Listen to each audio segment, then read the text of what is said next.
तर राम राम मंडळी. तर सकाळ सकाळच्या पारी सैराट करायचं होता. भावानं लावली की काढी दिला दणका लावून एकदा त्याच्या आईला त्याच्या जा धूर फपुटा संगत सगळं. तिथून नंतर इकडे शुभम भाऊ चाललं होतं खात वाढायचं. गडी काय सुट्टीच देत नव्हता. बांगबुंग बांगबुंग करतच चालवत होता ट्रॅक्टर. नंतर रात्री जायचं होतं आपल्याला बाळू मामाच्या आरतीला. बांगबुंग बांगबुंग करतच गेलो डायरेक्ट शेरी मायाची शान शुभम भाऊ यांची. उम्र छोटी आहे लेकिन चर्चे बहुत आहे. गड्याचं कुत्र काय आत येऊन देत नव्हतं.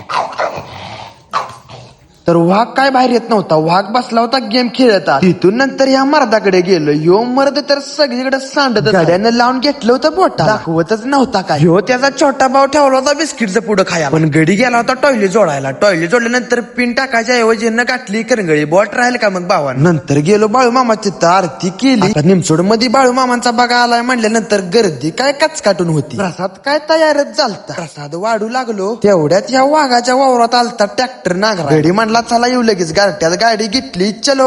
वाघानं सबलाईन ठेवली होती वावरात. सबलाईन काढून बाहेर टाकली बांधाव. वडाच्या मळ्याचे अध्यक्ष हॅशटॅग नानाभाऊ यांनी लावला होता नाईट शिफ्टला दणका.